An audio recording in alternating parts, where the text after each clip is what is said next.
Well, welcome in, fellas. We're going to go ahead and get started. I'm going to give the intro, and then we'll take it off from there. Okay. Ladies and gentlemen, it's Tuesday night, January 19th, and that means only one thing: the Riley and Constant Show with Steve Brown, presented by the Sportscast. If you haven't yet, please subscribe on all of our channels: YouTube, Periscope, iTunes, and now Spotify.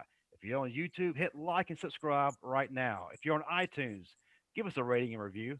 Also, visit us on the sportscast.net for all the up to date sports news. And if you have an iPhone, download our new app. This episode is brought to you by Ken Darby of Driven Real Estate Solutions, LLC. They are local professional home buyers that pay cash for houses in any condition, price range, or location. Yes, you can sell your home fast and relieve your stress to regain peace of mind. You can visit Ken and his team at www.drivenrealestatesolutions.com. I'm your host, over the hill powerlifter and 2003 Bama grad Justin Riley. With me, as always, is the man who is an Alabama legend, all SEC linebacker, two-time author. And when Ric Flair said to be the man, woo, you got to beat the man, he is that man, Marvin Constant. Justin, hey So, man, it's always a great intro as always, man. I really do appreciate it. I'm just happy to be here with you guys tonight, man. I've learned to don't take life for granted, man. Take every moment, cherish it, live it to the fullest. no And doubt. again, thank you guys.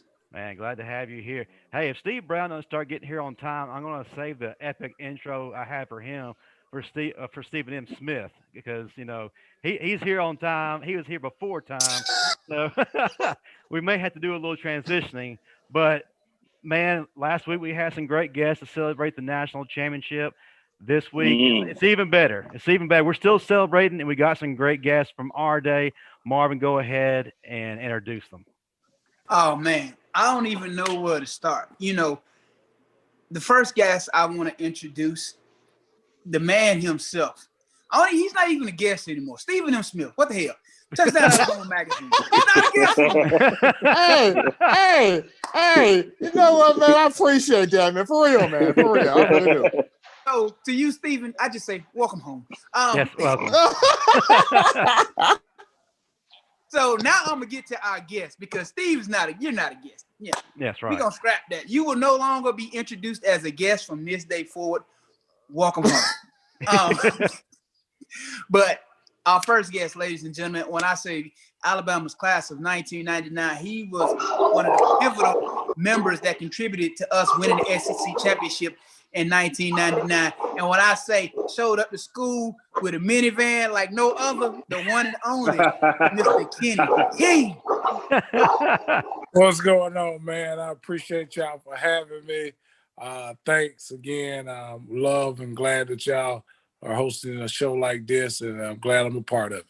Kenny, I gotta say, you're the only person I know that ever make a minivan look cool. Man, props to you. Hey, Our next guest. absolutely. I remember that. Yeah, our next guest. I mean, offensive lineman, powerhouse.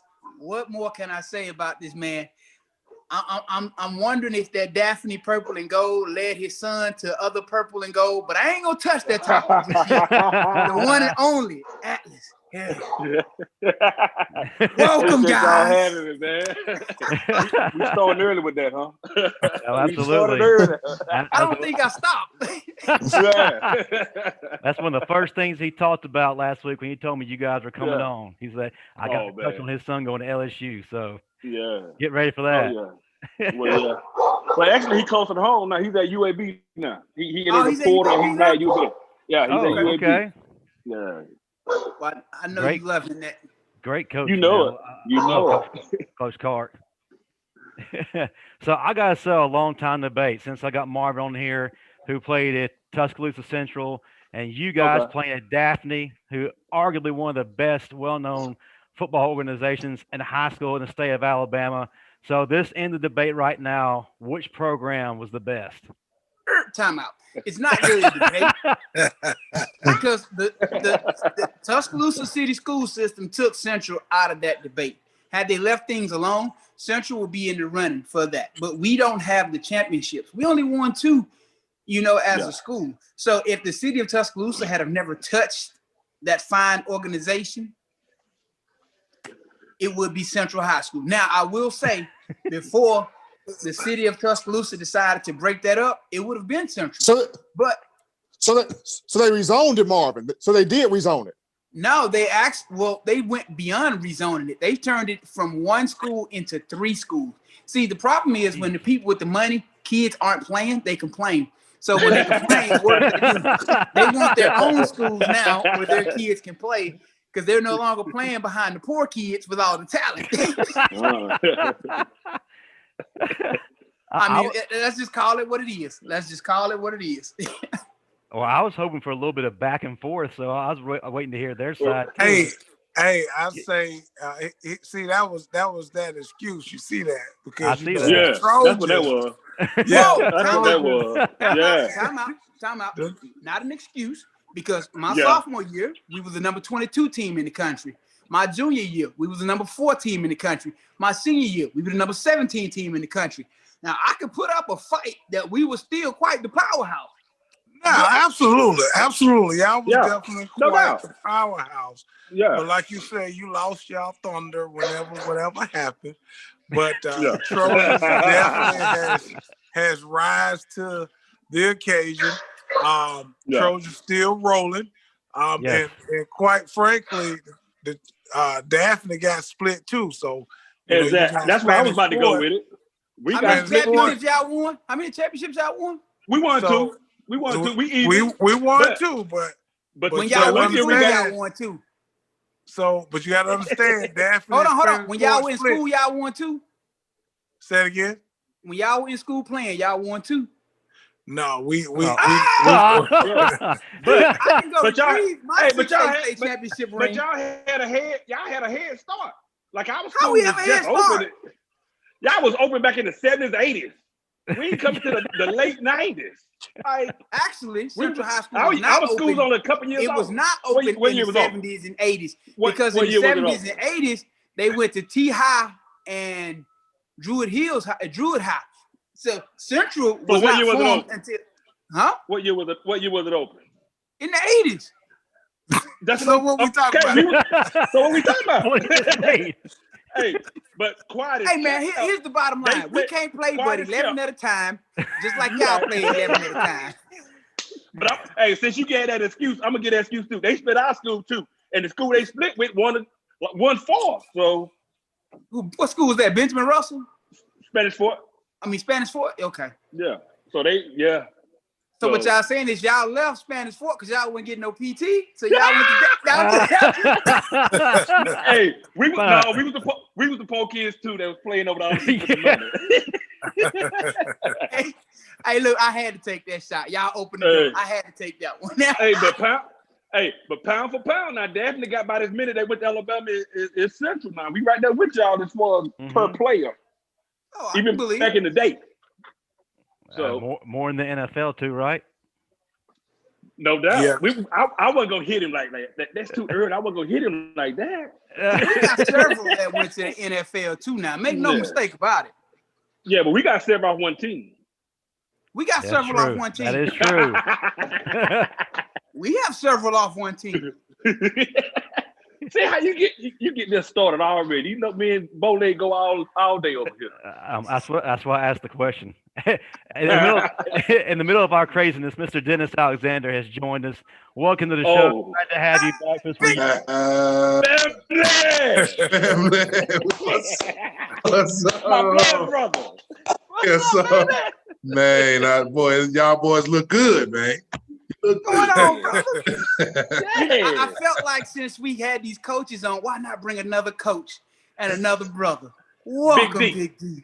What's up, Big man? D, I'm glad you on, Big D, because I felt where it was going to go. But see, him and King on that defense, I needed somebody else over here on this offense. I got your back, baby. We in here side by side now. Even it out now. Side by side, just like the old days. Let's go.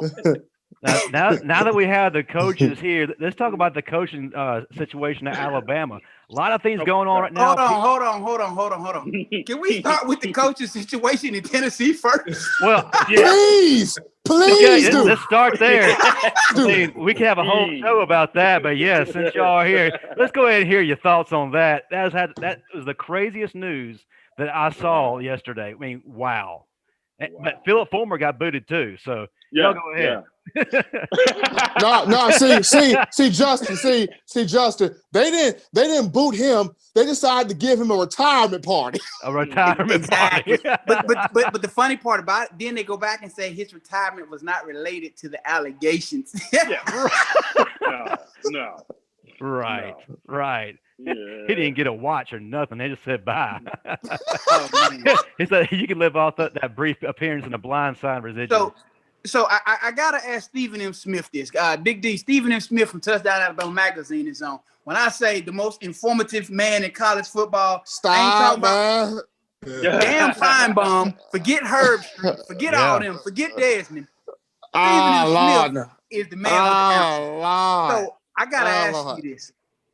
What exactly happened? Because they said it's tied to the recruitment of two players in particular, the one lineman who went to Georgia and the running back who went to Tennessee, who they held out the last game, but didn't say why they held him out. But I'm pretty sure it had something to do with impermissible benefits, if I had to take a guess. They supersized that McDonald's bag. It has something to do with that because, well, the main guy they're touching him with, Marvin, is Amarius Mims. Amarius Mims took money from Tennessee, but ultimately committed to Georgia. And of course, we all have seen the Dan Patrick interview today, where Dan Patrick talked about them putting cash in McDonald's bags. I've never seen an expensive Happy Meal like that, but putting cash in McDonald's bags and passing it on there to recruits. But here's my thinking, and I'm not one for conspiracy theories, but I'm going to throw a hypothetical out here for a minute here. Let's be honest here. Jeremy Pruitt was never Tennessee's first choice. Think about that. Tennessee at first wanted John Gruden. John Gruden played Tennessee to get the job for the Raiders. And then Tennessee wanted Mike Gundy. Mike Gundy played Tennessee to get more money from Oklahoma State. Then Tennessee went after Greg Schiano, and that was a complete dumpster fire. Jeremy Pruitt was about their 8th or 9th option. So they never really valued Pruitt. They were kind of backed into him. My thing is Tennessee just saying this just so they don't have to pay Pruitt the $12.6 million they owe him, because that's the buyout. And they're trying to stick him with the show calls to mitigate the buyout so they don't have to pay him. Is this something where Tennessee is not trying to pay Pruitt because they never wanted the man in the first place? Exactly, that buyout, because they saying that it was the penalties. They're using that as their reason to just fire him. But the reason why I wanted to start with Tennessee, because I want to circle back to something. Fire Pete Golden's ass and bring Jeremy back. It's only a matter of time. I know. Marvin, get rid of Pete. Bring Jeremy back. I'm saying, Marvin, you do not. I'm telling you, it is so many Bama fans that have jumped into my DM saying, I don't care what Pruitt does. I don't care if he killed a guy, shot a guy. Bring him back to Tuscaloosa. Bring him back, baby. Bring him back to coach to Saban's coaches camp. You know, another head coach. Bring him back. Because Pete got to go, man. Pete is trash. I'm sorry. Pete is trash. Pete's got to go. I wish he had went with Sark. I don't know who convinced him to stay in Tuscaloosa. He needs to get out of Tuscaloosa. Okay.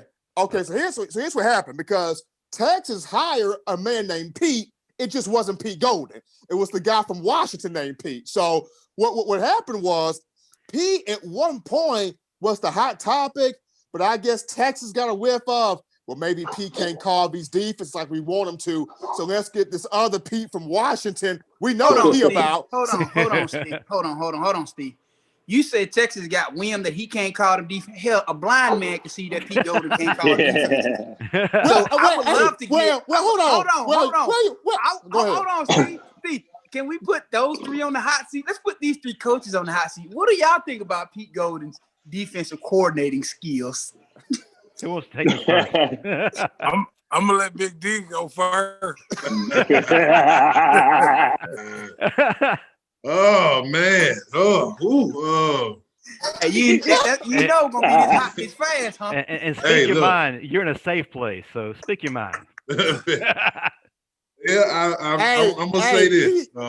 Hey, he finna go in, man. He finna go in. I was like, oh, I'm ready for this. Nah, Let's go down. Hold on, Big D. Before you start, Justin, you didn't say this is Constant Chaos brought to you by Milo's. Well, You missed the part. You dropped the ball. Milo's, great yes, sponsor. we do. All right, Big D, go. I'll just say this right here. I mean, you know, there were some development things. You know, there's some guys being developed that was lacking. Yeah, Pete You know, Golden was being we developed. haven't seen, you know, over the past couple of years. I mean, you know, and I'm gonna give Golden a little bit of slack a little bit because we were young now. We replaced a lot of guys over the past couple of years. You know, especially up front. And those guys, I mean, and they really just starting to come into their own. You know, you look at guys like Barmore and the rest of those guys up there. So them guys was young, man, and they had to step in. I mean, you look at the guys they had to step in behind now. You talking about Deron Payne and all those guys in that group. But them was some heavy shoes to fill, and those guys were leaving early. So it forced those guys to step in a little bit earlier too. Hold on, Big D. But no, I'm just saying now. I get what you're saying. I want to ask you something else though, pertaining to what you said about them being young. Now, as a coach, you know if your guys are young, are you going to put them in bad situations to where they can't grow? Because why do you keep running man-to-man coverage and you're not getting pressure up front with your young front? So now you're screwing your secondary because nobody can cover all day. So shouldn't he have switched to more zone, maybe with some zone pressures occasionally, opposed to just – that's all I'm saying. If I got young players, I'm going to coach to my player strengths. And that was not happening. You definitely got to take the temperature of the whole team. You know, you can't be stubborn. That's one thing you can't do. Everybody knows Bama like to play man-to-man. We're going to put one safety in the middle of the field, man you up across the board, you know, but we didn't have the guys that could get the pressure like that, you know. So I agree with you there, man. But I do see, you know, just as the season went on this year, them dogs started to wake up a little bit now.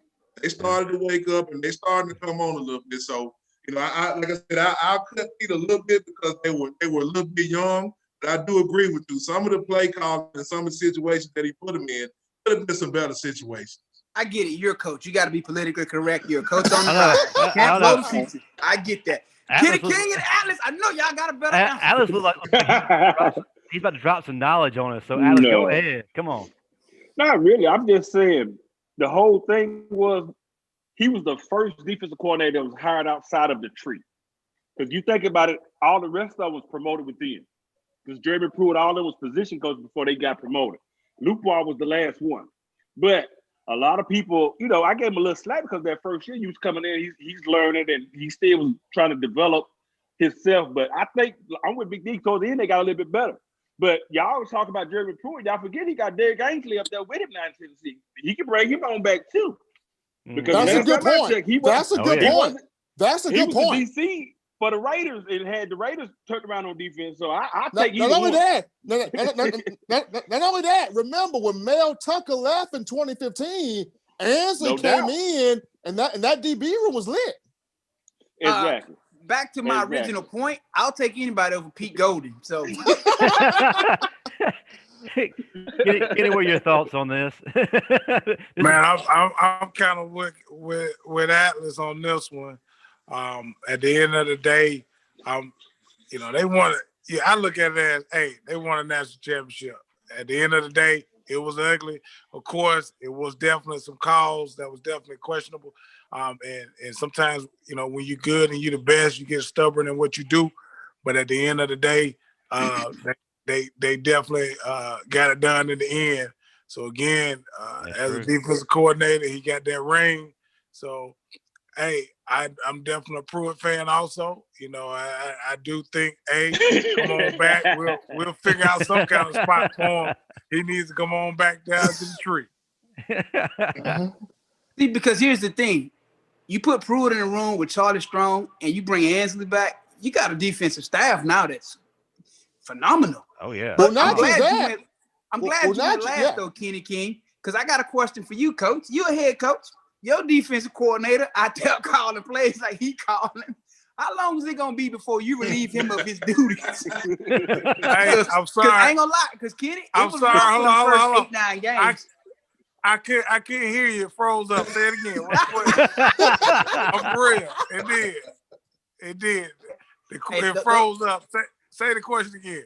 I say those first 8 or 9 games was rough. If you were the head coach, how long would it have been before you relieved your defensive coordinator of his duties? Because them first 8, 9 games were rough. Man, they were. I ain't gonna lie. Yeah. They were rough. That Texas A&M game was definitely rough. The Ole Miss game, the Florida game. You pick a game, they was all rough. It was definitely rough. But at the end of the day, I don't think you pull that trigger because it's still a W. You know what I'm saying? Sarkisian carried Golden all season. I think at the end of the day, you don't switch. You don't have that trigger in your mind because it's still a W. You know what I'm saying? Like you pulling out W's no matter what, no matter how the offense is taken care of. Because even at every level, it's gonna be some offense that's gonna get some defense out of some trouble. But at the end of the day, they still were undefeated. No matter how they did it, they still a W. Now, if they would have took a loss, I think it was gonna be like some questioning and maybe some changes. Nah. But the fact that they still went undefeated, still did that thing, got that ring. Hey, I get it. Can't really do that. I get it. You won the championship, but at the end of the day, I wouldn't even got him an Uber. I'd had a lift outside the stadium waiting on him. Like, nah, you ain't getting on this bus with us. You got to go home. I had to put him in a lift and send him on his way. Quick question though. Quick question, right quick. Yes. Y'all taping this, right? Yeah. Okay, good, because I want to say Coach King message because I'm the DC down here for him, so I want to make sure. So if anything, y'all want, I'm trying to play that back in some weeks if I get in some trouble calling some stuff. So that's why Kenny didn't want to answer the question because you the DC. That's right. Hey, now you follow me. Yeah. I'll send you the link to the replay in your DM, Atlas. Yeah. Appreciate it. I got you.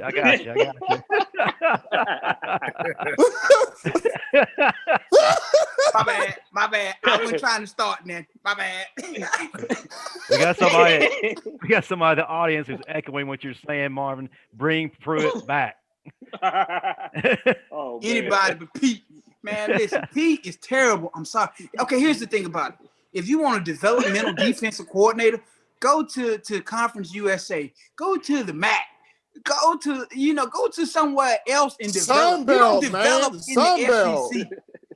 You don't develop in the SEC. You in the SEC, you better have your you have to be developed. Ready. Before we move on to y'all's careers, I do want to touch on the hot topic right now. Doug Marrone, where it's supposedly working out a deal that's being finalized as we speak for him to be the offensive line coach. What are your thoughts on that? That Sark shouldn't have took our offensive line coach, who was one of the best that we've had. Okay. Here's my thoughts on this. So, me personally, I wanted the return of Jeff Stoutland. That's just me. But to get Doug Marrone, Doug Marrone, he's coached offensive linemen for 16 years, so that's experience right there. He's been in the NFL. He's got experience in college. And let's be honest, all of these offensive linemen, they want one thing. Who can get me to the NFL? Who can point me to the National Football League? And with Doug Marrone's experience, he's going to have all this talent to work with. If he can get these guys to the National Football League, that's all they want.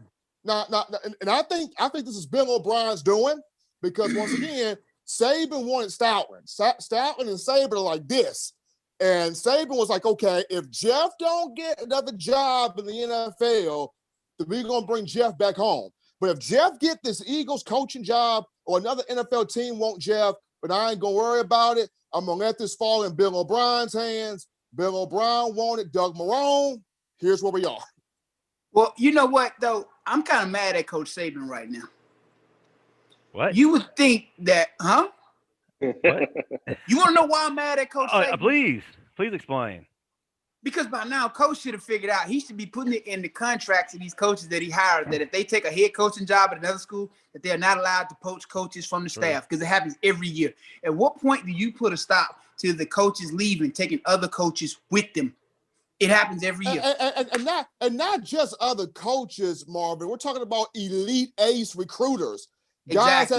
Guys that have this tangible chemistry with these young kids. Like Jeff Banks, Kyle Flood, the tangible. I talk to kids from the recruiting trail. The tangible energy that those coaches have, it's something there. That's why you got to hold on to Carl Scott and Freddie Roach with your life. Well, you know what? If he want to hire me as a recruiter, I'll do that. But I ain't handing no McDonald's bags full of cash and Happy Meals off to nobody. I ain't going to the clink now. But you know what? You need a good recruiter. You know what, Marvin? I ain't gonna lie. True story. I almost drove by McDonald's today trying to see where the cash at. Can I get a quarter pounder with cash? Can I get a double quarter? Yeah, supersize that. Hey, I was like, hey, can I get a quarter pounder with extra cash in that thing? Hey, what you tell him? Hey, make sure y'all put that real extra lettuce on my back. I want the lettuce. I want the spinach. Hey, don't be stingy with them condiments. Yeah.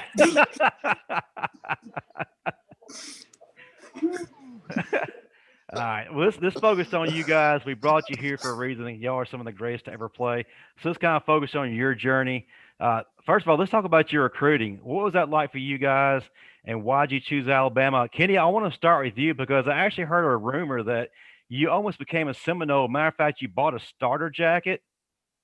Yeah. I had committed to Florida State my junior year. In the 90s, mid 90s, Florida State was putting out D linemen left and right, getting them to the NFL. So that's what my mindset was being here at Daphne. It's cool to get to Tallahassee than it is to get to Tuscaloosa, depending on what route you take. But that's kind of where I was heading. I was being recruited by Coach Cottrell, Ronnie Cottrell, who was, of course, at Florida State. And I remember going into my senior year, he came by and said he wanted me to do something. I was like, what's that? He said he wanted me to decommit from Florida State and commit to Alabama because he'll be heading to Alabama. And the crazy thing is, Coach Cottrell's the only one recruiting me from Florida State. That's all I knew. And my first choice was Florida State. My second choice was Alabama.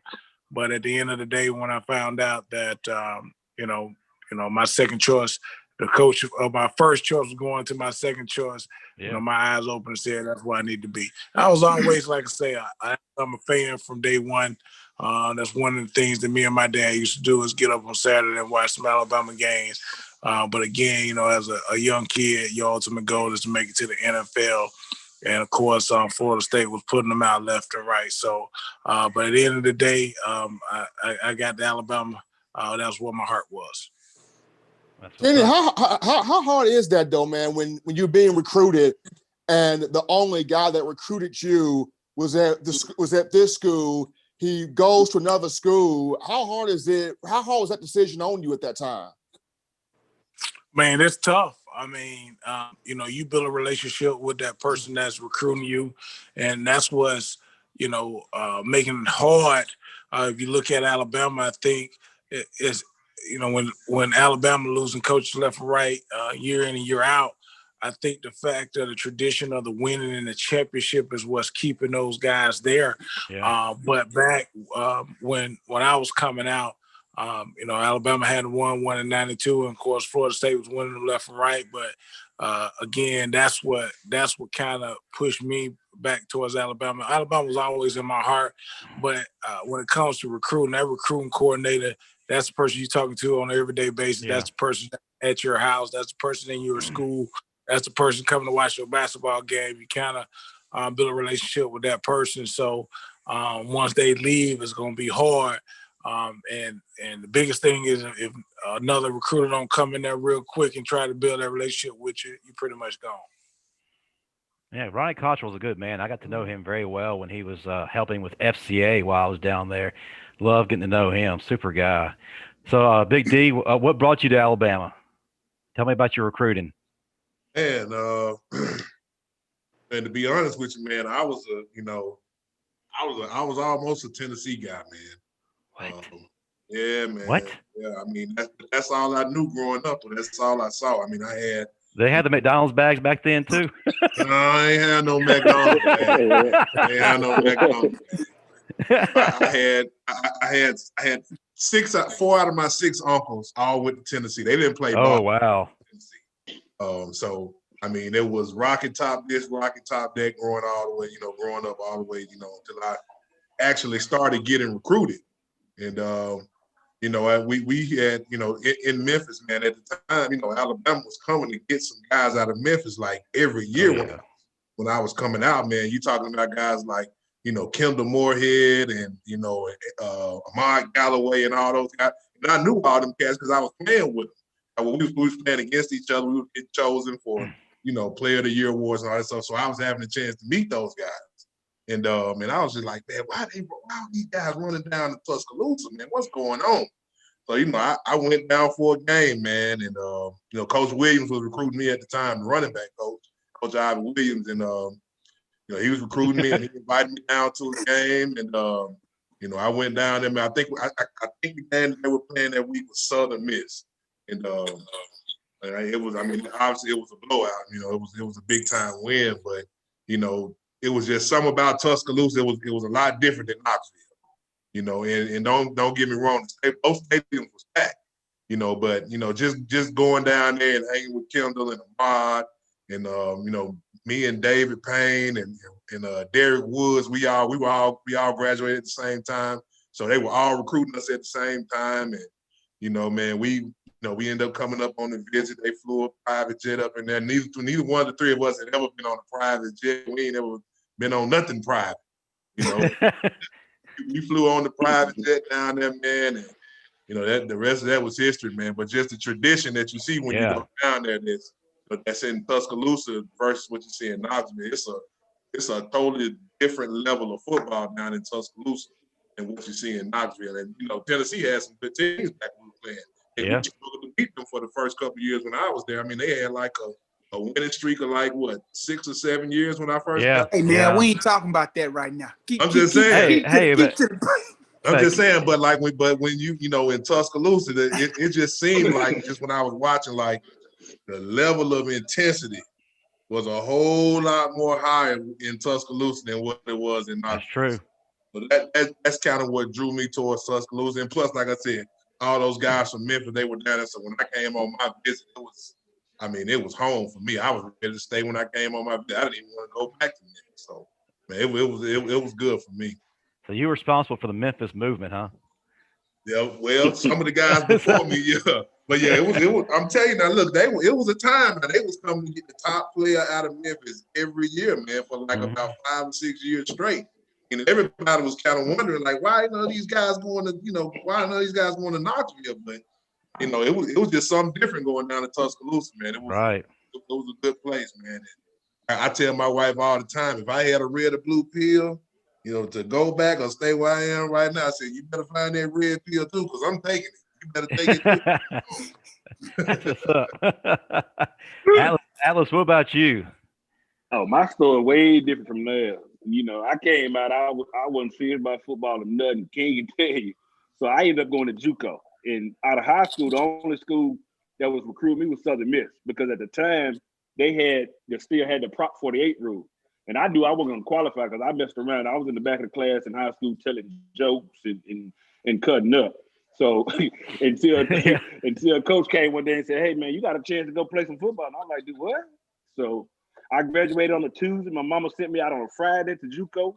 So I'm 16 hours away. And the whole time I stayed in touch with Coach Cockrell, and he was all on me. But the crazy part about it is I actually graduated a year and a half from JUCO. And at the time, that's when they just let Dubos go. So I'm like, nah, this ain't. All I do was, you know what I'm saying? I go down there with King and meet all the fellas and hang out and all this good stuff. And then all of a sudden, they just snatch it from me.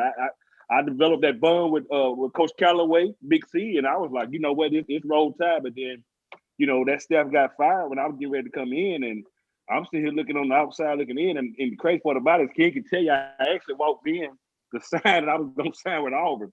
And And What? you know how you just, yeah, that's What? what's crazy. We have a Tennessee almost signee, then we got them from Hey, the other side almost signee. yeah. And we learned a But lot today. yeah, it was crazy. But it was that French Only era, and he had been recruiting me when I was in JUCO from when he was at UTEP, and it was a little little stuff happening in the JUCO ranks and all that. But I was like, you know what, I ain't going over there. And then all of a Yeah. sudden, I woke up and I was like, nah, I ain't feeling this here. I walked in, had Auburn ties and everything on, and King kind of looked at me like, man, you really gonna do this? And I was like, nah. Called it off. Couple days later, I put that tie on, man. Been rolling ever since, man. But it was the best decision ever for me. Being 16 hours away, I had to come back close to home. I had two older sisters that went to Alabama, and they actually was there when they won it in '92. So I was like, yeah, it's just the place, man. But I was a little lost for about 24 hours, but that was about it. I came back to my senses. He let you to get saved. That's what I'm talking about. That's ministry. That's ministry. Atlas, I gotta ask this question, man. So just talk Come about on. from the JUCO perspective, man. Like, what's that Yeah. transition going from JUCO to a major program? It was a big leap. Like it's actually, for me, it felt like when I went from college to the NFL level. I was used to playing guys and being one of the best, and the game was just about 2-3 steps faster. Because I got in practice and I'm like, oh, here we go. And I always, the crazy part about it is I always been the smallest lineman everywhere I went. So I get to Bama and I'm standing next to Big D and everybody, and I'm like, okay, here we go. So everybody was always been faster than me. The only thing that would save me was my feet and my hands. Both of them was pretty quick. I can move pretty well, but other than that, man, the speed of the game when I got to Alabama, like I thought I was that guy coming from JUCO, and then that first day of practice, like, okay, come here, little young boy, let me show you something. And man, but the speed of the game and just the caliber of the players, and then too, I ain't gonna get on the gear like JUCO to Bama, like. I almost lost my mind for a minute. Hey, look, hey, Atlas. One of my good friends, Josh Jones. Yeah, you know Jason Jones played at Alabama. Yeah. His little brother Josh. Me and Josh graduated high school together. Josh went to East Central down in Mississippi. And I asked Josh one day, man, what's it like playing JUCO? He was like, yo, seen the movie The Longest Yard? Yeah. Hey, that's the best. I'm talking about you picking up rocks before you pray. You walk in the field throwing rocks out the way. like at Bama, I'm so used to, like, the biggest thing when I got to Bama, people looking at me crazy was socks. In JUCO, like, if you don't bring your other pair of socks, they ain't gonna give you no socks. So when I got to Bama, man, like, them loops, man, I had about 10 pair of socks on it just because I wasn't used to. I go get a pair of socks every day just because I could. And man, it was bad. It was bad. Man, Tank kept giving you socks. Tank was holding on to stuff like it was his. Like, man, yes, he did. Oh, man. What you Tank a hold on to the world, boy. Yeah, he would. But the funny part about it though, when you made it to the league, Tank was the first one to come back, wanted you to sign. So I'm like, Tank, you ain't give me no socks. Exactly. Now you want me to sign everything. Man, bro. Wow. Tank. Man. Boy, you brought me back with Tank right there, boy. Tank didn't want to give you nothing. At all. Nothing. Like, man, you gonna give it up and quit playing with me? Him and Huddy, boy. Huddy didn't want to come up off nothing either, man. He didn't want to come up. But I gotta get ask some you, gloves, man. Bring me your old ones, man. I ain't got no gloves. Exactly. But I gotta ask you a question though, Big D. So we all know Ivy Williams, the coach from the field. Man. Ivy was one of the most. He would talk to you any kind of way. How was it recruiting? Because it's like, was he like completely different recruiting versus on the field? You're the only person I know that he recruited versus what I seen him on the field. I'm gonna tell you, I had a home visit with Coach Ivy, man, back when he was recruiting. And I was playing basketball at the time. So I got there like I was late because I was coming from practice. My high school was like all the way on the other side of town. So, he was sitting there, he was at the house with my folks, just waiting on me to get there. My dad at college said, you got Coach Williams over there. I said, man, Dad, I'm coming, man. I'm just not getting out of practice. So, how Coach Williams now, he give you that look. You remember that look when you mess up coming out the field that You know, just that he ain't got to say nothing, but you can feel him looking at you. You know what I'm saying? And me and Coach Will, we had some battles on the field too now, especially my freshman year, because he recruited me. He stayed. He was all over me. You know, but he when I got home from practice that day, I kind of walked in the house. I thought I saw him look at me like that, and I was like, man, this cat right here on some other. And he switched it real quick because I guess he remembered he was, old enough for a home because he had my mama sitting over there. So he switched that thing real quick on me. But he showed me right then. No, I should have saw it right there. He showed me right then what he was gonna be about. It's that home visit, man. But look, that cat was on me, boy. He was on me. I'm telling you now, I never forget, red shirt freshman year. LSU, man. We was down at LSU. And it was dang 3rd and 1. We ran the dang counter. We got hit for nothing. We didn't get the first down. The dang Mike shot the gap. Well, not the Mike, but the wheel shot the gap. And then I picked up the mic. I was supposed to get the wheel. And I was walking off the field, and somebody said, "What's happening?" He said, "That donkey got it wrong right there. He hit the mic." And I went crazy on the sideline. I said, "Man, you don't even know what happened, man." I went crazy on the sideline, man. It was crazy.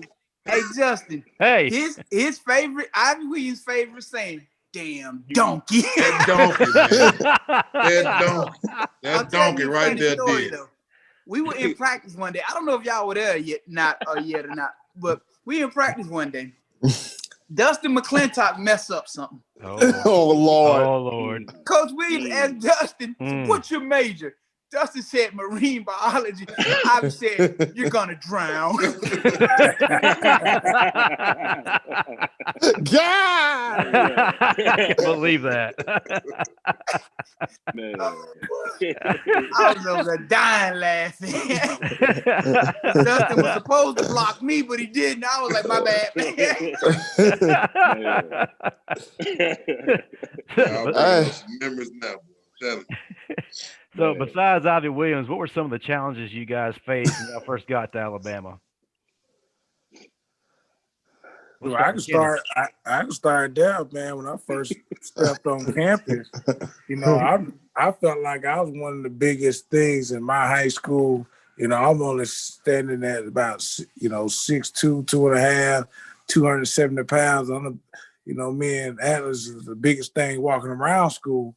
So my first day at campus, I see guys like, Big D, Dennis Alexander, Dante Ellington, and all these guys that's sitting at 6'6", 300 plus, the biggest human beings I ever seen. And I looked at my dad and was like, shoot, I don't know if I'm gonna make this. Just seeing the size of the guys that was being recruited at Alabama was major, man. Like I say, being the biggest around my high school, I've never found to see guys that had so much height and so much size and being the same age as me. I always visualize them being older than me, but coming in my same class and seeing the talent too. I mean, I remember a coach saying, "Hey, Kenny, meet Mr. Football of Tennessee. Meet Mr. Football of Florida," and they all play the same position. So I'm like, man, and and you look at it now with social media, everybody know where everybody's going. Back then, you didn't know. You hear about it, but you didn't know until you stepped on campus and you saw, 4 guys in your position or whatnot. So that was the big shock for me, seeing how much talent and how much size was at Alabama when attending. There were 2 things for me, man. I think the first thing for me I came from a small school in Tennessee, so we didn't have like the biggest staff, like coaching staff or whatever. We had, our O-line coach was our D-line coach, and, so we kind of had to spread the wealth with coaches. So, when I got there, I thought I knew what was going on as far as football goes. I thought I knew football, but I found out very quick that I had no clue what was going on for real. I had coaches tell me, "Man, block that dude right in front of you," And I get down here, I get a coach telling me, man, take a 6-inch step and zone this way. I'm like, man, what is all that? I ain't never did that before. And when I'm showing the dude, I'm lining up on scout team, showing the guy where to line up, and Coach Callaway, he's saying, Dennis, getting the 3 technique. I said, Coach, Dennis getting, I can't even get the word. Dennis getting the 3. Coach, I don't even know what a 3 technique is, man. Tell me, what is a 3 technique, man?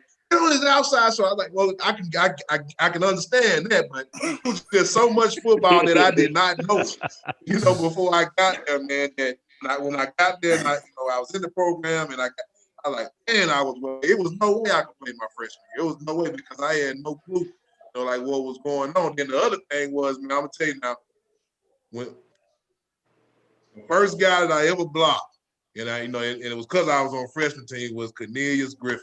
Ooh. Yeah, That was a lot. Cornelius Griffin. Boy. Jesus. Man. Yes, Jesus. Cornelius Griffin. And this guy now was my height. Welcome to Alabama. My height, Big Cornelius was probably about 295. And I saw this cat walk out the sauna with a 6-pack. Now I'm like, wait a minute now. This ain't supposed to be happening right here. I've never seen anything like this in my life. I've never seen a dude that's as tall as me, that's almost as big as me, with a 6-pack walking up out of there. So he the one that blessed me coming into the SEC. Now he was knocking me all over the place. I was trying to figure out what was going on. I was already out of shape. I was tired.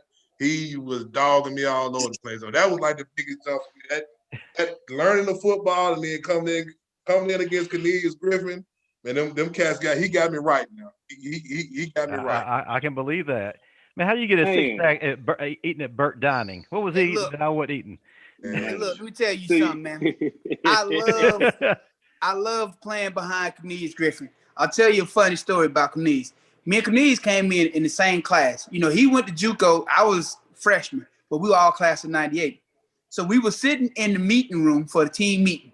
We all sitting in there, we talking. I'll never forget, I was talking to Kenny Smith, because I knew Kenny well anyway. Everybody in there talking is loud. Cornelius walks in the room with shorts and one of the thin string tank tops on. When I say everybody in the room, you heard a pin drop when he walked in. We looking like, what the hell did they make this monster But you got to think about it. You think about the caliber of men that were in that room. Hell, I was benching damn near 500 pounds, my damn self. I wouldn't have, I'm talking to Kenny Smith, another dude who's 6'4", 295, rocked up. Cornelius walking there, we all looking like, what the hell is this? What lab was he made in? Man, hey, I ain't never seen a room go quiet like that in my life. See, y'all found out. Y'all think about going against that cat every day. In practice, that's real. Now I know I wasn't focused when I got there, because I was more impressed with I can go eat seconds at Bryan Hall. I'm coming from JUCO, man. We would eat one time a day, and the first day they told me, you got to gain weight. Feed me, man. I went over there was nonstop. Next thing I know, I'm in the group with Big D and Dante talking about losing weight. I'm like, man, here we go. And next thing you know, he come Big TJ. Ooh. Jack burgers, them Jack burgers. It took me one Friday. I got out of that group so quick. I was a life longer in that group right now. I'm still in that group right now. Hey, we all know what Big T's favorite saying was. I'm gonna have you doing some stupid ish. Stupid stuff is coming. It was definitely stupid. Hey man, we gotta get Landis Baxley on here. It take Landis to tell a story about how TJ tortured souls. We need TJ on here. I'm gonna say this. Of course, I didn't play at Alabama, but I got my own trial and error at Alabama. I learned quickly what to record and what not to record. Now this took place. This took place, I think, a couple of years back in a practice. And this was when, I don't know if Sal Sunseri turned into the Italian mafia or what the case was. But I remember Sal had these linebackers, the outside linebackers, working on a pass rush drill. So myself gonna grab my camera thinking, man, the fans gonna want to see this right here. So I'm setting my camera up. I turn it all the way to where Christopher Allen and Terrell Lewis were. Turn it right down. All of a sudden, here comes Sal Sunseri, 100 miles per hour. Media, what are you doing? I told you ain't getting none of this. Where's Josh? If y'all get one more doggone thing, I'm revoking everybody. I don't want you getting nothing. My God, Sal, can I just turn the camera this way? Man, that day, man, I was like, man, I'm like, if y'all don't get Sal, man. And then, so one of my buddies recorded it still. So I was like, Josh, I see a camera. I was like, bro, if you don't move, bro, if you don't move, bro, if you don't move away from me. Man. Now, you talked about who you went up against. You know, iron sharpens iron. You guys went head to head with Kenny in practice each day. Talk to us about those battles and how y'all made each other better.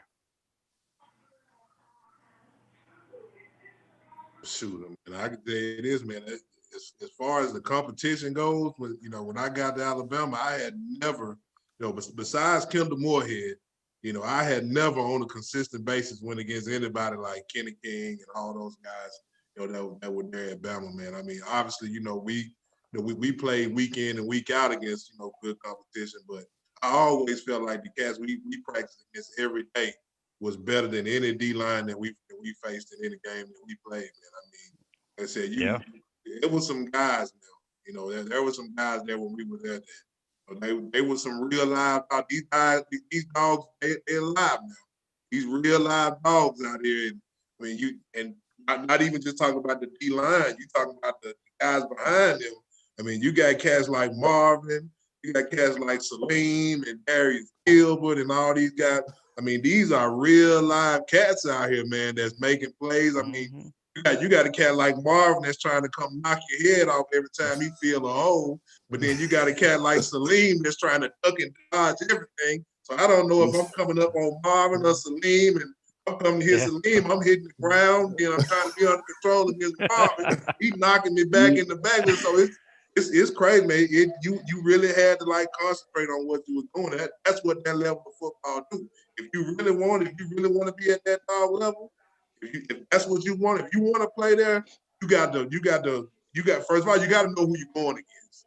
That's the biggest. No doubt. Yeah. No You got to doubt. know who you're going. If you don't know who you're going against, you just wasting your time. You just run. Big D, I gotta go and tell it since you went there. Yes, so when I come in, so it's Marvin Constance, it's Salim, it's all up. So I already got the story on them, right? So I'm good. Didn't get me, but I watched this. I stopped what I was doing to watch this. Brooks Daniels come down here on Mariko Porter. Oh. And the next thing I see is Mariko Porter's feet over his head. Mind you now, Brooks Daniels was the smallest one. Oh, yeah. And he like Big D say, okay, well, you got this linebacker, he's big. You got this linebacker, he's fast. You got this linebacker, he's quick. No, Brooks Daniels was small. 195 pounds soaking wet. Yep. And he gave you all 195 pounds when he put it into you. I see Mariko Porter was known for that guy. He want to pull and get nasty with you. Man, I promise you, I seen Mariko Porter's feet over his head, and I just stopped what I was doing, like, oh my God. Like, all right. This real football. This big time football right here. Yes, sir. Yes, sir. Was it like and the I time? think the worst part, the way Brooks got up, because you can't understand nothing Brooks said. My thing is, what made Salim the dog he became, man? Because everybody talk about Salim. He had a great mentor. Oh. Was Brooks putting Mariko on his butt anything like the time that Marvin put Big Sam on his butt? We got to get some verification on that one. Well, Big according to Sam was on the Marvin, show. He told his story. he did tell the Yeah. story. He did confirm it. Yeah, Marvin Yeah, told me about a time in practice Yeah. where he put Big Sam on his butt. Hey, I look. believe it. I Hey, believe when I it. tell you, I dropped him. Hey, look. He turned a whole flip. All you heard was him jump up. He hollered at oh, hell no. Repeat it. Well, I can see all that right there. I can see all of that too. Hey, look, then he told me, he said the next day they was in me, said Callaway just kept rewinding it back. Kept rewinding. Yeah. I mean, because I was a freshman then. So, I was just getting there. Like, you let this freshman do this to you. Yeah, that was before we got there. But the answer to Stephen's question with Salim was one of those, he was so smart, he was strong, he was quick, he was fast. But the biggest thing was he wasn't gonna stop coming. So he was one of the people, he just like Marvin. If you get him, the rest of practice, head on the swivel, because he's definitely coming. Like he was never tapping out. Never. It ain't never over. Okay, what was it like going against both these guys in practice? How did it make you better as a player? Man, just again, like they was talking about, just the talent that you saw day in and day out. And my journey started like Coach Herrion and everybody else. My journey started with Chris Samuels. So I get there as a freshman, and of course, you count on the second and third team, and you have to go against the first team. So as a true freshman, I'm going against Chris Samuels every day, and he beat me every day. And it was over and over and over to a point you either going to just then take it or you're going to get better. And I think he made me better. And I can remember the first time I beat him, I was super excited. And he looked at me and say, hey, freshman, that'll never happen again. And, that probably scared me for about 2 more weeks, but I ended up beating him again. And then I think I had him. He might have had like a little hip or something hurting there for a minute. But I tried to take advantage of that full couple weeks of beating him. And then getting the Big D, Big D was huge. Had size. He get his hands on you, man. It was over. And my biggest thing was just trying to use my quickness, try not to let them get a hold of me. But once Big D get a hold of you, man, you was pretty much through. Yep. Atlas had the quick feet. Atlas, he's gonna set on you real quick. Before you can get out of your stance and get upfield, he's gonna set on you, be waiting for you. So all of them, again, different styles of play. Big D being aggressive, putting his weight on you, getting you out of there, and Atlas having quick feet, putting himself in a position to block you before you even get started. But again, the level of competition made us all better, and what made me a better player. Kenny, I got a question for you though. Yes. We had Kenny Smith on before, and I had to get Kenny for this. Being a fellow D lineman, I play linebacker. Yeah. So what was it like playing with Kenny when half the time we got stunts called and plays called? Kenny doing what the hell Kenny want to do. What the hell he Kenny want got me. I knew this was coming. The guard is killing me, man. You supposed to be over here. Why are you all the way out here in a 7 or a 9? You supposed to be up there. Man, I remember like it was yesterday. That boy, we called a ET stunt. Like, tackle. It was like a twist stunt. Kid is supposed to hit the big gap. He's supposed to hit the big gap, go out to sea. I was supposed to step inside and go inside. Man, when I say Kenny didn't run it, I ran into him, hit him. We both fall. I get up like, hey, he cussing me out like I was wrong. I'm like, you ain't running the stunt. But this is the thing. This is the thing. We go to the meetings and we watching film, and I'm like, hey, we had a TE stunt. He be like, no, we didn't. Like, I be like, hey, for real, we had, but I'm younger, so I'm having to take it. So I'm like, no, we had the stunt going. He be like, man, you ain't call no stunt. What you call the stunt? So it was. So he used to get me in trouble and stuff, man. So I started trying to identify when it was a stunt call on film, so I don't get in trouble. Kenny doing whatever he want to do. Hey, look, So Kenny. I got my hand in the air trying to let everybody know, signal on film that we finna run a stunt, and Kenny might not run it. It depends on what he wants to do. Hey, look, I'm gonna tell you what's funny though. I used to tell Rousey all the time, like, this dude do whatever the hell he want to do. We would be in games. Kenny, I'm going. Kenny, that ain't what we got called. What do you mean you going? I need you to do your job, man. Nah, I'm going. I see something. Like, Kenny, you killing me, man. Can you do your job so I can do my job and not have to worry about what you supposed to be doing and how to fix what you doing that's gonna be wrong? Because you create these huge holes because you all the way out here when you supposed to be inside. Man, I seen something. Kenny, you ain't seen nothing, man. Hey, for real. Hey, Kenny remind me of my cousin Boot, man, because he be saying the same stuff. I promise you I saw that gap open. I promise you I saw it. No, but you know the thing about it, it would be before the ball even snapped. I'm going. But how you see something and they ain't even snapped the ball yet? Talk about you going. Like, dude, ain't nobody motioned yet. Quarterback ain't made no audibles yet. So what the hell did you see from the time I called the defense to us lining up that made you? All right, Kenny, do what you gonna do, Kenny. and the bad part was you weren't gonna win the argument either. No. Oh, but do you know the worst part about it though? Him in meeting room with Lance Thompson. Ooh. He going back and forth with him about what he seen and ain't seen. It's like, come on, man. We got better things to do than this. I got one better. Him and Ship. Well, they stayed going at it. Oh, now that was some time now. Yeah. And I wouldn't even hear. See, I used to come up for spring practice. So I was spring practice. I used to sit in the meetings. So Kenny and Ship will get at it, and Ship will get on Kenny about what he didn't do or whatnot. And Kenny goes off, Ship big dude. So Ship told him one day, he was like, all right, you want to talk that mess, I'm going to cut these lights off and let's see what you going to do. When I say Ship cut them lights off, and all you heard was just rumbling, the Ship cut them lights on, I'm talking about everybody was on the wall. Like they didn't want to be touched. Like, no, they are not getting involved with this. That was time.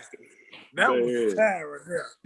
Kenny Smith versus Coach Ship. And I told Kenny, man, me and Kenny talked a while back. I said, Kenny, I had double figures in almost every game I played in tackles.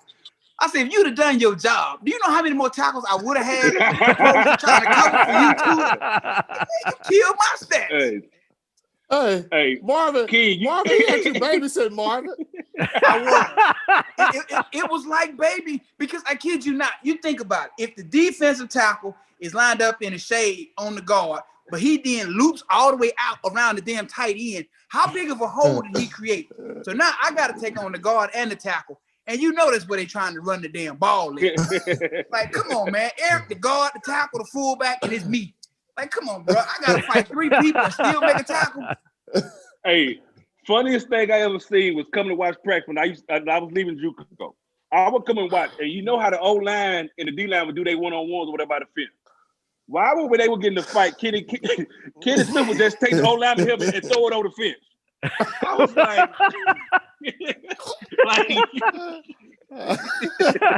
and then all you heard over there was Dubo.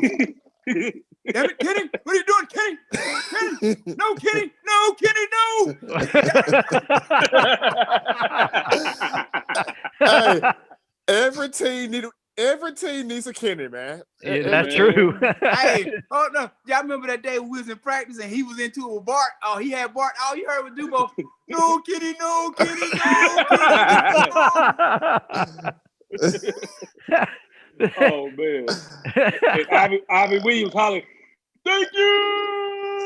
I got waking me up." I will honestly say I've never seen a cast of characters of coaches like that cast of characters. You got to think about it. You had Ivy Williams, Neil Calloway, Yeah, you had Coach Cheese who made all the DBs go to church all the time. He would come around knocking on their doors and their windows and they trying to make them get up and go to church. And mind you, every time I see Cheese tell me he gonna cut me with his knife. Exactly. What? Let's talk about that. You got to think Let's about go something. more into detail about that. I'll tell you though, we were actually playing Ole Miss primetime game on CBS. Oh man, CBS. Charlie Harbison gets into it with Phillip Weeks. He headbutts Phillip Weeks on the sideline. They get into it, so we got to break up the fight on the sideline. Another game, we playing Miami. We playing in Miami in the Orange Bowl. Adam Cox come off the field. Ivy Williams, damn donkey. Ivy Williams. We got another fight on the sideline. Another ESPN game on ESPN. Bro, it was always something, man. It's like it never failed. It was always something. Man. I don't even know how to follow that up. Oh man. That should be a TV show right now. That really should. Absolutely. Netflix needs to get a hold of you guys, especially Kenny. I'm telling you, man. Hey, Kenny reminded me of Tony Brown, man, for real. Kenny was always doing something. I mean, he reminded me of Tony Brown. Yeah. I mean, Tony just walked through the crowd with no shirt on. I'm like, Tony, what are you doing? I'm intimidating folks. Tony, what? We all knew Tony had a couple of screws loose now. Listen, man. Kenny took me to Mardi Gras with him one time my freshman year. I wish I could tell y'all this story, this trip to Mardi Gras, but we would probably all end up in some type of hot water if I tell y'all this trip to Mardi Gras high. Needless to say, I never went on another trip with Kenny. One of the things I want to talk about is that 2002 season. We won 10 games, great season, but we were on probation. How good was that team, and what kept you guys motivated, even though all you had to play for is pride, no bowl game or anything? Man, I think it was more of just, everybody had an option to kind of leave. And, I mean, we all came to Alabama for a reason. And, of course, to try to win a national championship. And to see that, we're sitting on probation. We had a pretty good team. And my thing was I wanted to stay because I wanted to prove to everybody and go, had an undefeated season to say whoever won the national championship was not the champions because we wasn't in the national championship. But again, had a good run. We ended up playing Hawaii at the end. Ended up going to Hawaii, which was a great trip.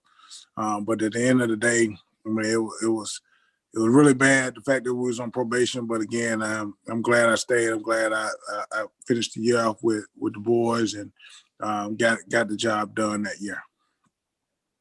Right. And it's amazing because, in most circumstances like that, players would have either left, like you said, or they wouldn't be as motivated to play just because all they had to play for is pride. But you guys really played like every game was for a national championship.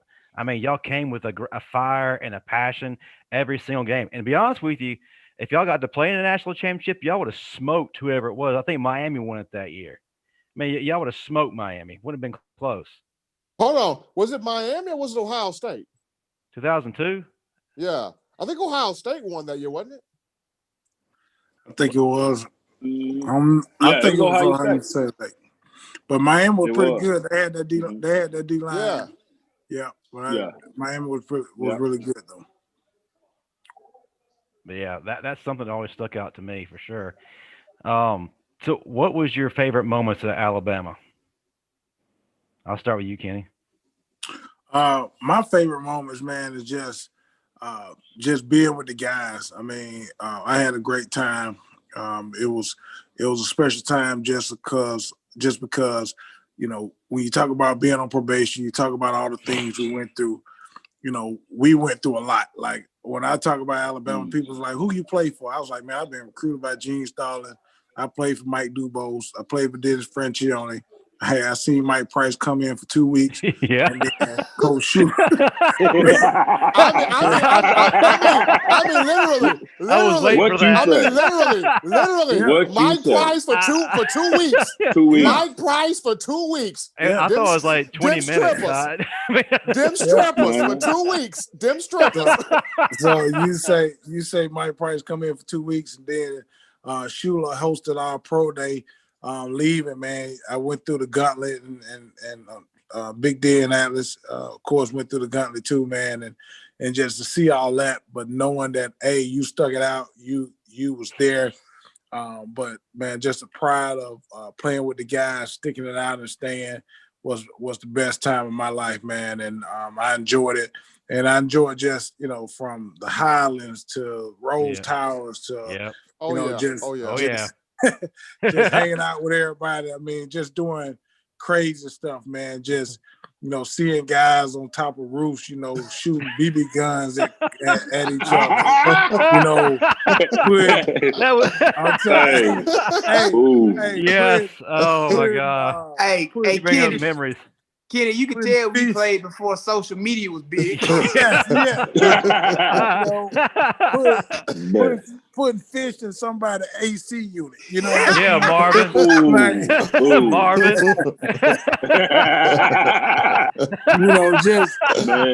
don't think they ever got that smell out of there, man. Yeah, but just when you look back at it, we had fun. Like we had fun around each other, hanging with each other, and I always tell our team these days now, y'all don't hang. Like if y'all trying to win a championship and be successful, y'all don't never hang with each other. Y'all don't know anything about each other. And I think that's the difference when it comes to social media now. Man, they will sit next to each other and be on social media, interact through the phone versus sitting there having a conversation with each other. So that was the best time of my life for just being around the guys, enjoying, having fun, getting in trouble, getting out of trouble, and playing some football. I agree with that, Kenny. I had you in almost all of my classes when I was at Alabama, and I saw you with the guys, like huddled up in every class, having a great time. And y'all tripped me out. I was laughing so hard. But yeah, man, you're right. It's all about that coming together, being close knit, and that, like you said, social media is ruining all that. But yeah, man, that's one of the reasons why we were so successful in the days y'all were there. Is that y'all were a true family. I mean, y'all were with each other 24/7. But I'll go to Atlas now. What was your favorite memory in Alabama? I can say the same. Like it was crazy that once you get to that next level of the NFL, how the biggest thing was everybody was like, "Do y'all really hang like that?" I'm like, "Yeah," because going back to 8A at Alabama was a big deal. Like the planning started the day after 8A, you start playing the next year, and everybody was like, "Y'all really like? Yeah, we really do that." Like for instance, if I see Morgan right now, we probably might sit 2-3 hours, just get carried away about the time him and Mariko Porterson out there actually grilling and filleting fish in front of the Build A, baby. Build A. hey, and to this day, neither one of them would say who won, because both of them think they was the best cook on the team. So just stuff like that, man. Like relationships, like every year you just look forward. Okay, hey man, this time we about to go to Big D. We going home, Memphis in May. Hey, next year we going here, man. Next year we going to the Senior Bowl here. Like it was just a family. Everybody hung together. Don't get me wrong, we had some fights now, man. We'll come to the complex every now and then. Somebody be swole up and be like, "Oh, you went to the Highlands last night, huh?" but you know what though, Atlas? It's funny you said that, man. You know how many times we got in trouble for skipping class to go fishing? Hey. Hey, but everybody benefit from it because everybody was out there when we cooked that fish. Everybody was out there. It was, man, what you said. John Diva, why weren't you in class? Man, you know who was out here fishing, man. We out here. Hey, some of the best fish I've had in a long time, baby. I'm talking about ever. And the bad part about it, we could have went to Brian Hall and ate. It ain't like we needed the fish. We just that's just it, man. Yeah. For no reason. Hey, somebody just wake up. Hey, man, I think I'm going fishing. You know what? Me too. Big D. But man, really, man, the relationships, man. Big D, what about you? What was your favorite moment? Man, the same stuff. I'm echoing from these guys, man. I mean, it was Hold on, obviously time out. We go. Here we go. I know something's coming. How big were you when you got to school, Big D? How big was I? Oh my Yeah. God. What was your size? I think when I got there, I was about like 365. And what were you driving? What was I doing? I didn't drive nothing when I first got there. But what was your first car when you got there? My first car was a Grand Marquis, baby. That Grand Marquis.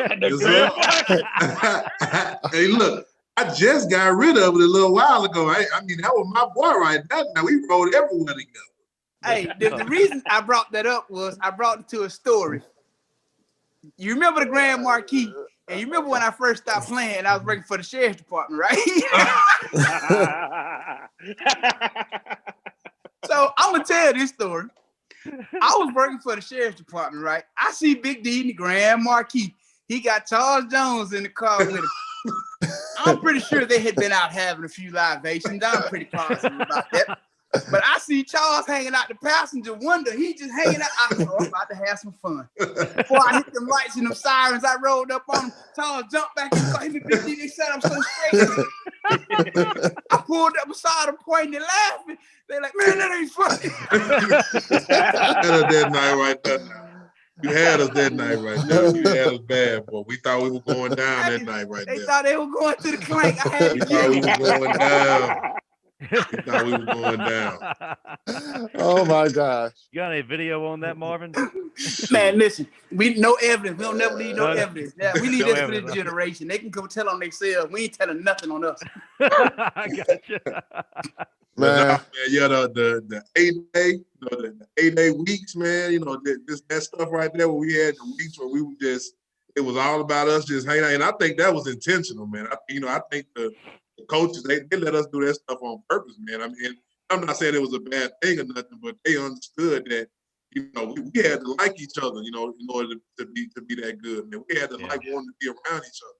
So like that whole week, man, after the spring game was over with, man, and we just, you know, every day it's something playing. We got something going on. We got a pool party. We got a grill out going on. We got a step show. Oh, them step shows, but I'm telling you now, the step shows was off the chain all the time, and you know, just being able to do that, man, that's stuff that I'll never forget.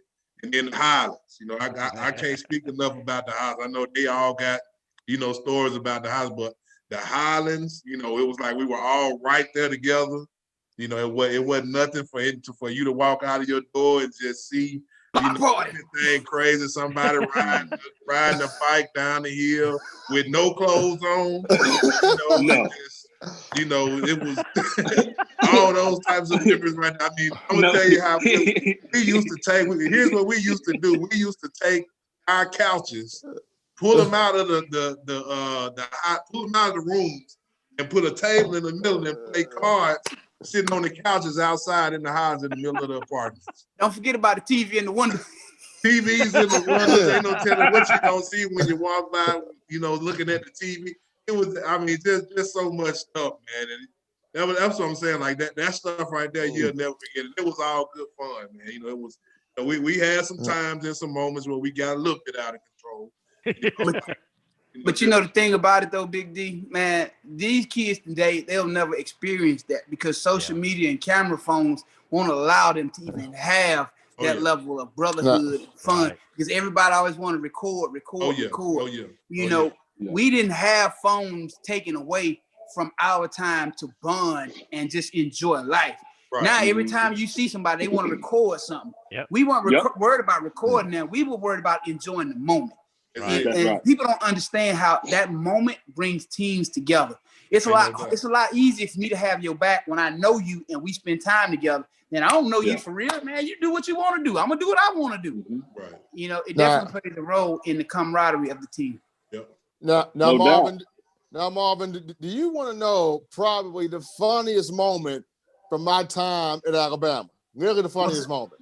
What's that? Okay, here's the funniest moment. And me and my man Joe talk about this regardless now.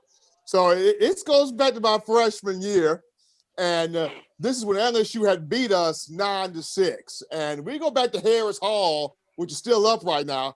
And the morning after is about Sunday morning. I'm asleep. I got my bandana on. And so the police comes to my door, knocking on my door. It's banging on my door. So I get up, I go over the door. I'm like, we got a problem here. He's like, Mr. Smith, we sense the drugs on this floor. I'm like, drugs on what floor? What y'all talking about? Mr. Smith, they got the drugs on this floor. Where they at? So my man Joe go walk out of his room. Oh man, they caught Steve with the chronic. Oh man, they caught Steve with the weed. Oh man. I'm like, Joe, take a hit after one Hagel, bro. He said, Steve, I told you to hide in John 3:16. Put it in the Bible, bro. Put it in the Bible. So then, other man, Cameron, he come out of his room like, what the world going on? Joe, like, the cops that caught Steve with the drugs. Man, I told you Steve was a bad influence, and they caught Steve with it. Then 2 other folks came out the room. Man, what the police doing here? Man, look at Steve. They at Steve, though. I'm like, Joe, if you don't take a hit off your own hanger, I'm going to kill you right in the middle of the hallway. So then the police is going to walk all the way down to the end of the hallway, and they go to my man Jeremy room. Jeremy opened up the door. It's like a full Snoop Dogg meets Wiz Khalifa smoking session in Jeremy room. So Jeremy like, hey, police, what's popping, y'all? What's going on? They sat there and took Jeremy. They sat there and took Jeremy, put Jeremy in the car. They drove Jeremy off. Here go Joe. Hey, Steve, but then catch with the weed. But you got the cocaine though, right? You still got the cocaine though, right? I'm like, Joe, shut up, man. Shut up, Joe. Joe was just trying to throw you under the bus. I promise you, man. Like that night was crazy because I'm literally walking out my dorm though. They sit here right there like, Mr. Smith, we know the drugs are right here. Like, I don't got them. And Joe can walk out the room. Oh, snap, bro. They got Steve with the chronic. They got him. Oh, man, 5-0 got him. Oh. Yeah. Well, guys, we are running short on time, so I do want to ask a few more questions before we go. What's impressive about our teams during your time at Alabama was not only do we have great players, but a lot of you have found great success as being coaches. Can y'all talk about that? We'll start with you, Big D. Yeah, man. Obviously, once I got done playing, I got my shot at Tennessee, and I played for a little while, and they ended up sending me over to NFL Europe, and that's where I got hurt at. But while I was over there, man, I met a lot of people. The guy that was over the of all the health issues over there, I guess the league doctor was Mayfield Armstrong. And, he kind of got me, started into it. He was watching me play a little bit, and, he saw how I was communicating with the other guys on the team during the NFL Europe stuff. And once I got back over here and I did all my rehab and stuff, by that time I'd had about 3 surgeries in 2 years. So it was pretty much done for me, man. He introduced me to a guy at Bessemer City named William Woodham. And he was the head coach over there at the time, and that's D'Amico Ryan's old school. Oh, yeah. It was actually Des Lanier at the time. And, he introduced me to him, man, and he got me on staff over there. I actually started off being like a substitute teacher / hall monitor. So they had me running around the school all day, chasing guys in class and all that. You wasn't running around nothing with them bad knees. You got I'm chasing me. He was running in. I was running in. I ain't running now. I was running in though. But yeah, man, that's where I got my start at, man. I started off being an O-line guy, man, and just trying to get those guys going good, and we had some real good success, and we were sending guys off to schools. I was like, well, maybe this is what I need to do. And yeah. So I just stuck with it, man. I ended up becoming the head coach in Bessemer. Stayed there 3 years. We sucked the first 2 years. The third year, we ended up pretty good, but then we had a principal change, administration change. They wanted to bring their own person in. So I left there and went to Shades Valley for a year and coached at Shades Valley. And now I'm here at East Central. On the JUCO level, and it's been fun, man. It's been fun. I don't feel like I'm working a day ever when I get up in the morning. I'm just coming to have fun every day. I like to, just spending time with these guys, man, getting to know them.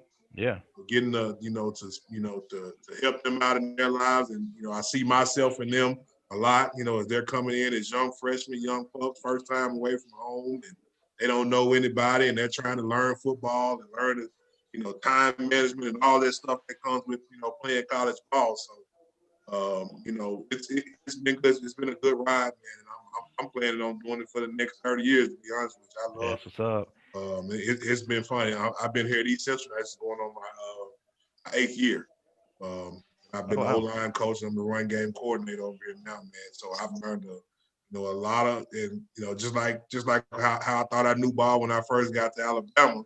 I thought I knew a lot of ball when I got into coaching too, but it's another side of it. Right. That you got to learn in the coaching world too. And our head coach over here, his name is Ken Carson. He's a guru in my opinion. He's one of my mentors, but he's kind of let me do it my own way. And we've had some fun doing. We've had some up and down years, but EC is a good place. This is home for us right now for sure. I got my my wife and my son and my daughter all here, man, and we love it, man. So East Central has been good to us. No doubt. Kenny, what about you?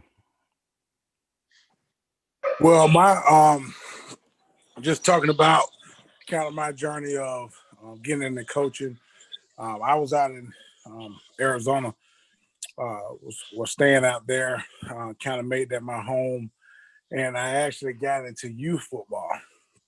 So I was in youth football.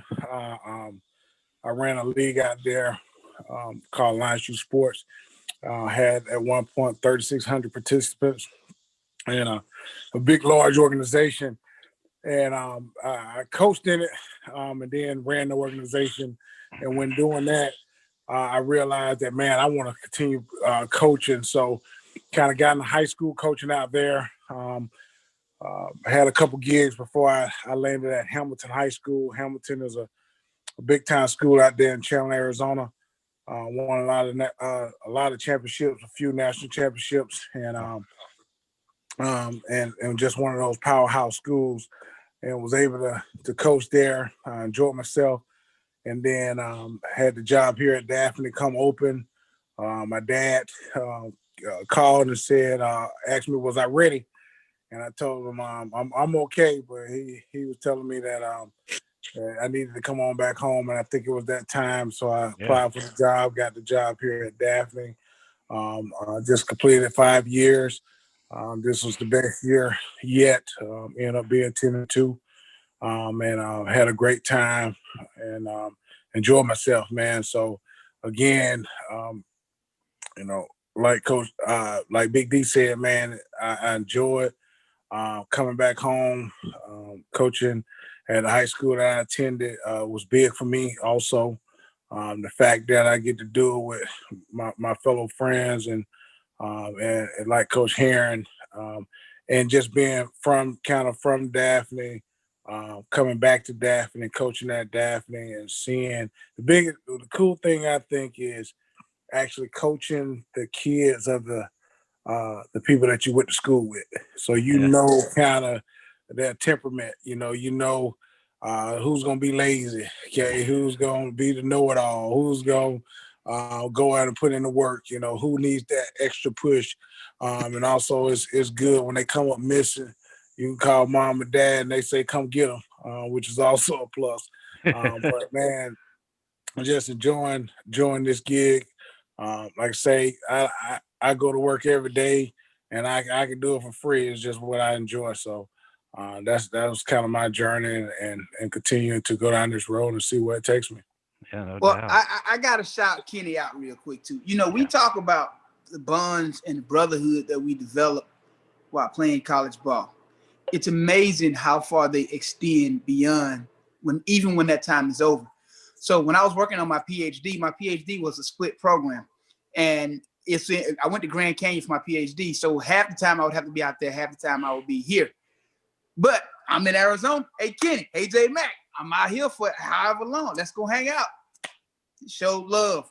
Hung out with your boy when I would be out there. Again, thank you, brother, man. Again, you never know how far those bonds would take you, because you could have never told me I would have been working on my PhD in Arizona hanging out with Kenny and J Mac. Yeah. When we were in school. Alice, if you following what they're saying, kind of talk to us about your journey and brought you into coaching. I fell into it. Man, You fell into everything. You fell into Alabama. You fell into it's a theme, man. I was the old wild ATL. Like I fell into it because I was actually finishing up my career professionally, and I finished up in the old AFL, the Arena Football League, where you'll work half a year and then you go be a school teacher or substitute or what have you the other year. So I went and did that, and I was coming back, and I was the OCS teacher or IAS teacher, which kids get in trouble, so they just come there and sit in it. And I was just sitting there and decide, okay, man, I'm going to finish my master's, so I'm just sitting in this room babysitting all day. And I was actually working out, and the crazy part about it is it actually came full circle for me because I met Bill Clark, who was the defensive coordinator at South Alabama down here, who's now at UAB, And so I ended up talking to him, having a conversation with him because his son was coming to the place. I was actually working out to keep in shape and all that to get ready to go and play each year. Well, he introduced me a guy, Mark Freeman, who's at Thompson High School now, the little powerhouse here in Alabama. And he taught me into coaching. And I told him 3 times every year, no. Finally, that 4th year, I was like, you know what? Why not? So I get out there. I'm thinking I'm about to start coaching, and he throws me on the D-line. And I'm like, hey, man, I've been on the other side of the ball with you. He was like, well, coach, you've been blocking all your life. I'm pretty sure you know what gives you problems. Just teach them that. So next thing I know, I'm coaching the D-line, and the first year was a breeze, just flew by. We ended up winning the state championship at Spanish Fort High School. And that next year went by, and we went back and was in it again. And then my 3rd year, we won it again. And that was the year with my son. Well, the way I say it come full circle, I thought I had my first Alabama kid from coaching, my child, who decided, no, Dad, I want to go make my own name. I don't want to go there. I'm like, you got to be kidding me. So he goes and LSU, and I'm sitting around here. And the crazy part to this day, when he was down there playing, I'm talking about they go down, they win the ring and all that, and I'm down there. And to this day, people look at me crazy because I would literally go down there and wear all black to the game. Like I'm not winning. Like if I had purple on, it was Daphne. Like to this day, I still like here come on, Dad, I got you this windsuit. All right, it'll be sitting in the closet. Like I just couldn't do it.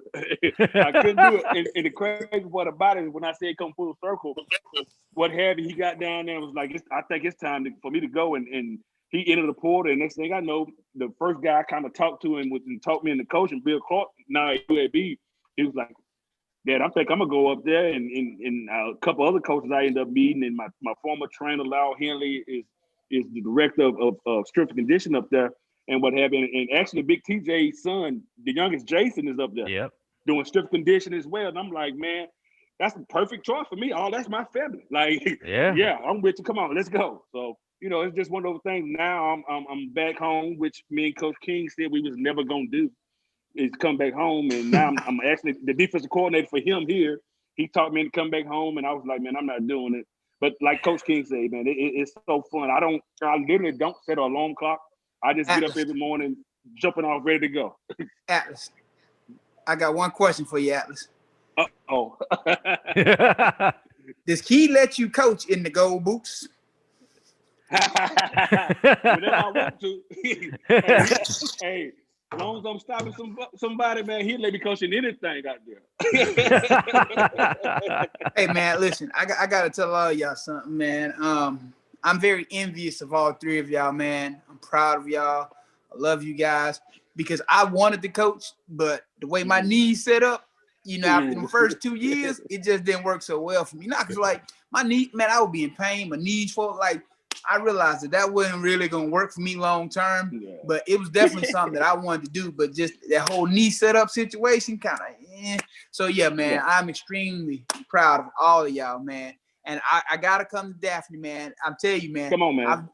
I've been to a lot of the guys who I played with, who coach high school. I've been to a lot of their games, but this year, because of COVID, I didn't get to go visit anybody. But I try to go visit at least 2 or 3 guys that I play with who coach every year. So I'm definitely going to put y'all on my 2021 list, man. I want to come to Daphne and catch y'all games, man. I got to come to Mississippi, catch Big D. because again, man, I at least 2 to 3 times a year, I like to go watch my guys play, man. Come on to the Gator, man. Come on to the Gator. Ain't nothing going. Come on, see you. Come on down, baby. Come on down. And man, I got a whole fiance now, so I know how to behave these days. I ain't got to worry about getting in no trouble. I'm a changed man. I'll make a few trips too, especially to East Central. I'm right down the road from you, Big D. I'm in just outside Jackson. Okay. So yeah, okay, I'll have to make it a point to come down there. Yeah, man. Come on, man. Come on. No yeah, doubt. That's why we're gonna have to wrap this show up in a minute because they turn their power off at 9 down there. So you got much longer before the city turn power off. Yeah, I'm running off a generator here in the trailer park. All right, before we go, just a few things. Marvin, tell us how the book is doing, what some latest news is, and all that good stuff. Man, the book is sold out again, man. So can't keep them, man. I don't know what's going on, why people want this book so bad. Well, I know why they want it, but I mean, it's a blessing to have people want your book. The book does, Marvin. Huh? The book does what the book does. Yeah, the book does what the book does, man. It's amazing. If you go on my Instagram, you'll regularly see people who use the book, who've lost a lot of weight, who changed their bodies, who feeling good about themselves, who are no longer taking medication, they're healthy. And again, you see me. Right now I'm 215. I haven't been 215 since I was in the 8th grade, man. So it's a blessing, man.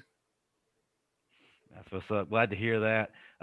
Tune in next week, guys. We had to have another great show. We're gonna have former Alabama player Chris John Jones, one of the most dynamic wide receivers and kick returners, and also one of the funniest guys right now on the internet. He's got an ongoing series on his Instagram and YouTube called Coach Jones. So if you hadn't seen that before next week, check it out. Real quick, guys, before we go, if you would give us a few closing remarks, tell us what's next for you, and then how we can find you on social media. We'll start with you, Kenny. Are you on social media anymore? No, I'm not on social media at all. Not at all. Right. You can't pay him. You can't pay him to get on social media. That's why I started laughing. I'm the first one to go. But again, man, our journey is again to stay here at Daphne High School and continue the tradition down here. But you can always follow us on Twitter at Daphne FB Trojans. So that's again Daphne FB Trojans on Twitter. And again, we have a lot of things going on as we prepare for the next season. We do a 7-on-7 here that we host in the summer. So we invite in the teams that want to come down and get into some 7-on-7. We'll do that in the summer, and then again we'll prepare and get ready for the season. But definitely follow us and follow this journey as a Trojan. Ooh, real quick, y'all going to the Senior Bowl? I was talking to Darius about it. You know, his nephew is Jeremiah Moon, who played for Florida. Jeremiah is going to the Senior Bowl this year. So I was talking to Darius, and me and Darius were talking about shooting down to the Senior Bowl, man. So if y'all gonna be in the area, man, I'll let y'all know if we come down. Okay, let us know. Okay. Yeah. Definitely. What about you, Big D? Some closing remarks. What's next for you? And then how can we find you on social media? So yeah, man, this was good, man. I got this text message from Constant, man, about 2:00 today, man, about getting on here, man. So this was awesome. I'm actually trying to manage my guys in study hall across the room. That's why I was in and out a little bit. Got a few knuckleheads over there that's working some math and English classes. So, but this is good, man. This is good. I think we need to do more of this. Obviously, get together. Obviously, I know the COVID stuff is going on, and everybody's life is kind of altered right now. But as soon as this stuff is over, I tell my wife the other day, man, we got to do something. I got to get out of this area, get out of my house, and do something that just kind of get back to normal life. But yeah, man, I'm over here at East Central. Big D. Yeah. If COVID calmed down, come 80, I got us right. I know. I got I'm us. gonna be there. I'm gonna be there. But yeah, man, my social media is at Dennis A7373. That's on Twitter. That's the one I work off of mainly. I use it mostly for recruiting, but if anybody, if you have some guys out there that are looking to go the JUCO route, or some guys that are looking for a home that don't have grades, just like I tell all these recruits, it's not the end. You got a chance to get re-recruited again, man. So, hit me up at Dennis A7373. We have a limited amount of scholarships here. We're not like the Kansas League. We don't have an unlimited amount. We're limited. Yeah. We get a lot of good players that come through our league and through our program, man. Just a quick shout out to Antonio Gibson, the running back for the Redskins. He played right here 3 years ago, man. So if you got that dream, it can continue on, man. No doubt. All right, Atlas, what about you? Oh yeah, man. I'm on Twitter. Atlas Atman is my handle. My IG 75 live. The word 7, the number 5, and then live. And yeah, man. Y'all, anytime you vacation and you come down to this port, because I know Marvin love to fish. I'm down here. Matter of fact, Antoine Odom, he out on the dock almost every weekend. Hey man, tell Antoine to respond to my last message I sent him too. If I can get him to respond, he do me the same way. Alice, what's the new chicken wing flavor down there, man? What's the new flavor you got going on down there? Man, I got this jalapeno honey. It's going, Big D. Of course, I got my little wing company, and then I got of course my boys put me on the lemon pepper honey, which I do have my own wing spot. It's called What's Clucking Wings and Fries. It's in Bama, Alabama. I actually put it where my wife works. But if you come down this way, man, you coming down Highway 59 up there in Bama, just stop at What's Clucking and tell them I sent you. But we'll do. You sent me. I'm going with you. Yeah. Hey, well, you know how that's gonna work, because me and you gonna be like me and you and Mariko. We're gonna be in the kitchen trying to whip up our own flavor. Call me when that chicken wing eating contest come around. That's the one I'm trying to get to. Man, I'm gonna win. You better know it. Yes, sir. I'm a little dude now, so I ain't no threat to nobody in the wing eating contest. Hey, it's really gonna be a wing sample. That's it. We ain't gonna try to see how many we can eat. We're gonna sit there and just try to taste them all. Yeah, because I'm telling you, I used to go to Buffalo Wild Wings, and they used to have them 50-cent wing or them quarter wing, whatever they were. Tell them bring them to me in 25 or 30 wing increments. Man, I can't eat 15 wings now if I tried. Hey, bomb house though in Tuscaloosa, that thing used to jump too now. Yes. I tell you. Man, I can now I eat my wings with no fries and no ranch, man. Try to keep the carbs out the body. Well, guys, it's been a pleasure meeting with you guys. I always love when we can get guys from our era. Like I said earlier, it's very special because I feel like our era was probably one of the best eras. It's not talked about enough. One of the biggest things I noticed, like I said earlier, was the close-knit relationships. That's always been huge, and it's something that needs to be preached continually. And I'm sure you preach that to your players. But we'd love to have y'all back. I feel like we need a part 2 to this, because I feel like there's a lot more. There's a lot more to be talked about. So yeah, if y'all are up for it, we'd love to have a part 2 to this. But again, we're gonna bring Kenny Smith back for the part 2 so we can talk about man. Hey, on that part 2, we're gonna talk about how Marvin used to get up in the morning, come out, they got a Bible verse on their car in the house. Canary night, baby. Oh man. Every day was a different adventure when we were in school. Hey, one day you're a no limit soldier, next day you're giving that Bible. You know what I'm wondering though, Atlas? Yeah. There wasn't a lot of printers back then. So what was he printing all these Bible verses? Like, man, we gotta go all the way to Brian Hall just to print off of paper, but you got printing out Bible verses every day. Right about that. You are right about that. That is correct. Yeah, but again, guys, thank y'all so much. If y'all still want some more football, Marvin is actually going to be on Teague's Take in about 10 minutes. So George Teague show, If y'all have not checked that out, great show. He's been on our show several times. Him and Antonio Langham, and it's a mess every time they get on here. Probably one of the most funniest experiences you'll ever have. But yeah, definitely check out Marvin in a few minutes. But yeah, again, guys, thank you so much. Been a great show. Look forward to having y'all back. Thank you, fellas. Thank you. Thank y'all. Roll Right, Tide, thank baby. y'all. Roll Tide. Appreciate it.